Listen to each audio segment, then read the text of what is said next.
la ida, que vamos a suponer que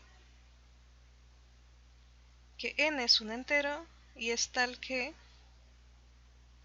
a la n me dio 1, ¿sí? Entonces yo tengo que probar que el orden, que en este caso es s, debe dividir a n. ¿Sí? Esto es lo que tenemos que demostrar. Ok. Entonces aquí lo que vamos a usar es el algoritmo de la división. ¿Sí? Por el algoritmo de la división, ¿qué sabemos? Sabemos que deben existir q y r enteros, tales que n se puede ver como s por q más r, ¿sí? Con este r mayor o igual que 0 y menor estricto que el valor absoluto de s. En este caso el valor absoluto de s es s porque estamos suponiendo que a es de orden finito y pues por definición de orden finito pues tiene que ser positivo. Entonces es mayor o igual que 0 r y es menor estricto que s. Entonces, ¿qué sucede con a la n? Bueno, 1 es igual a la n y en lugar de poner a la n voy a poner a esta igualdad, sq más r. De nuevo, aquí usando las leyes de los exponentes, podemos arreglar todo esto de manera que nos quede así. A sq por a la r, y esto lo podemos ver ahora como a la s a la q por a la r. Ahora, a la s, fíjense que es 1. Entonces esta parte es 1, es el neutro a una potencia, pues nos da el neutro. Y luego lo estamos multiplicando por a la r, entonces esto nos va a dar a la r. ¿Ok? Con r, de nuevo, mayor o igual que 0 y menor estricto que s. Sí, el r no cambió. Entonces, fijémonos en esto. A la r me está dando el neutro y r es menor estricto que s. ¿Ok? Pero ese es el orden, es el entero positivo más pequeño que nos va a anular al elemento. ¿Sí? Entonces, si r fuera mayor estricto que 0, estaremos encontrando un elemento más pequeño que el elemento más pequeño, ¿sí? Que el mínimo que tenía esa propiedad.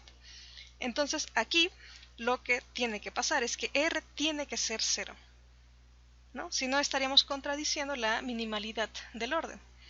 Entonces, de aquí obtenemos que r es 0, pero si r es 0, usando esta igualdad, tendríamos que, en efecto, s debe dividir a n. ¿Ok? Bueno, entonces este resultado es importante porque nos describe un poco el orden, ¿no? En condiciones de divisibilidad.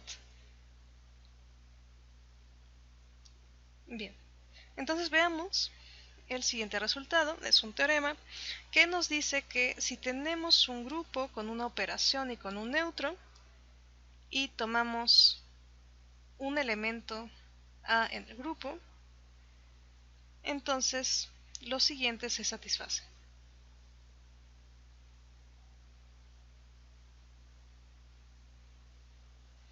Primero, que el orden de su elemento es infinito. Esto pasa si y solo si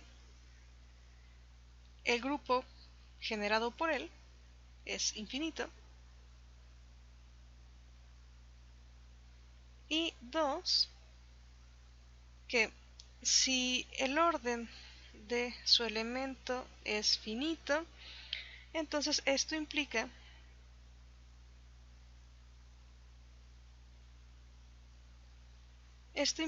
que este subgrupo, el generado por él, va a tener S elementos, ¿sí? Donde justo S es por definición el orden de su elemento, y va a suceder también que este subgrupo va a quedar descrito de la siguiente forma, como si son potencias de A, ¿sí? Por ejemplo, el elemento neutro A, luego sería A cuadrada, así. Pero tenemos que es finito y solo tendríamos que tomar hasta el orden menos 1 como potencia. ¿Ok? ¿Sí? Entonces este teorema que nos está diciendo, pues de cierta forma nos está describiendo el orden del elemento, lo está reflejando a través del subgrupo que genera él. ¿Ok? Muy bien. Para la prueba vamos a primero ver el inciso 1 y vamos a ver la ida. Pues para la ida vamos a supongamos que el orden de A pues es infinito. Ajá, y vamos a considerar una función. Entonces consideremos la siguiente función. Una función phi que va de z más en el generado por A. ¿Okay?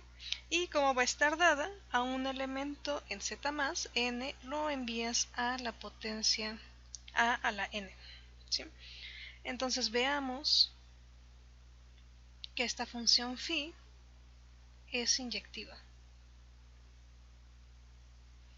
¿Ok? Bien, entonces para probar que es inyectiva, lo que vamos a hacer es que vamos a tomar dos elementos, n y m en z más, de manera que phi de n sea igual a phi de m. ¿Ok? Si esto sucede, digamos que n es distinto de m y supongamos, sin pérdida de generalidad, digamos que n es más grande que m. ¿Ok? Entonces, bajo todas estas condiciones, si a, si phi de, a ver, si phi de n es igual a phi de m, por un lado tendríamos que a la n tendría que ser igual a la m. ¿Ok?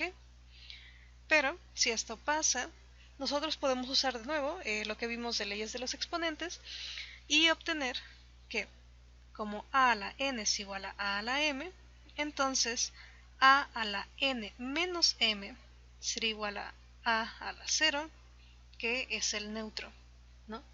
Con n menos m, un entero positivo. ¿Ok? Pero esto justo estaría contradiciendo que el orden de A sea infinito, ¿no?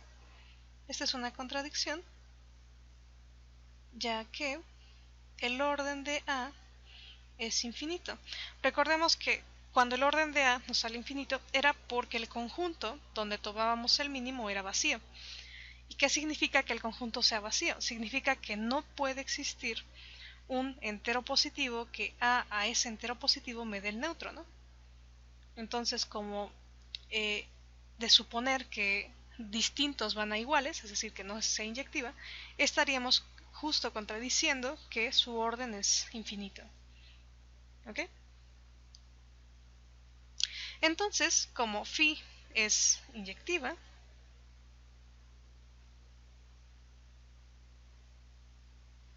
¿sí? Y vean de dónde iba phi, ¿no? Phi iba de z más en el generado por A, obtendríamos que este subgrupo es infinito. ¿Ok? ¿Dudas? ¿Dudas de esto?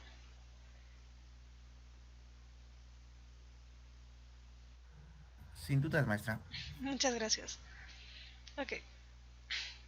Ahora vamos a ver el regreso. En el regreso, ¿qué nos dice? Nos dice, bueno, si el grupo generado por el elemento es infinito, quiero que pruebes que el orden del elemento es infinito.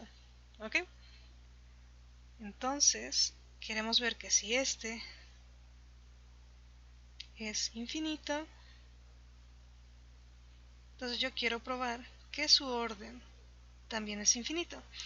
pero en la prueba se hace por contrapositiva, ¿no? Lo que es equivalente a que si el orden es finito, tenemos que probar que este conjunto es finito, ¿no? ¿Sí? Entonces vamos a ver justo que esto pasa. Muy bien. Entonces, ¿cómo empezamos? Pues supongamos que el orden de A es S y es finito. ¿Ok? Entonces, fijémonos en esto. Sabemos que el orden, que el subgrupo generado por el elemento tiene esta descripción. Son todas las potencias de A, ¿no? Aquí con n en z más. Perdón, en z. De manera general en z. Ok, pero a ver. Voy a hacer aquí una pequeña observación. Imaginen que toman un n más grande que s. ¿Sí? O sea, un n que en valor absoluto es más grande que... Su valor absoluto es más grande que el valor absoluto de s, ¿no? Entonces ustedes podrían aplicar el algoritmo de la división y verlo así, ¿no? Como n igual a s por q más r. Entonces cuando ustedes hacen a la n, ¿sí? Aquí con n mayor que s, tendrían esta descripción, a sq más r, y esto lo podrían ver como a a la s por q por a la r. S es justo el orden, entonces este primer factor, este es 1, entonces les queda 1 por a la r, y aquí les quedaría a la r, ¿sí? Pero recuerden que ¿cómo era r? R era mayor o igual que 0 y menor estricto que s. ¿Ok? Entonces cualquier potencia que ustedes tengan de a la n, realmente la pueden ver como a la r, donde r está en este intervalo, ¿sí?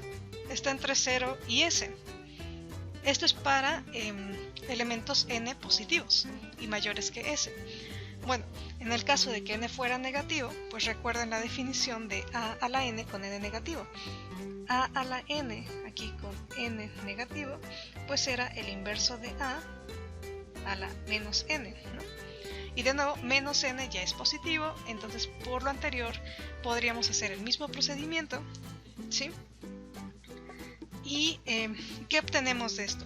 Realmente obtenemos que cualquier potencia de a la n la pueden escribir dentro de potencia, sí, pero el índice lo pueden acotar desde menos s hasta s. ¿Okay? Entonces, por ejemplo, si el orden de a es s, este conjunto es igual a potencias de a, pero con n entre menos s y entre s. ¿Sí? Aquí estamos usando que el orden sea finito. ¿Ok?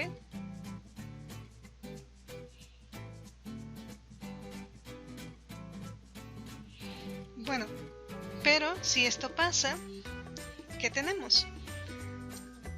Esta última descripción es muy útil porque nos dice, tienes que tomar potencias, pero estás dentro de un intervalo, entonces este como conjunto va a estar acotado. ¿Sí? Entonces, ¿cuántos elementos tenemos en el subgrupo generado por él? Pues a lo más vamos a tener la cardinalidad de este último conjunto, y la cardinalidad de este último conjunto pues está acotado por 2 veces s más 1, que es finito. ¿Okay? Entonces estamos llegando a que si el orden es finito, entonces este subgrupo está acotada, su cardinalidad, ¿no? También es finito.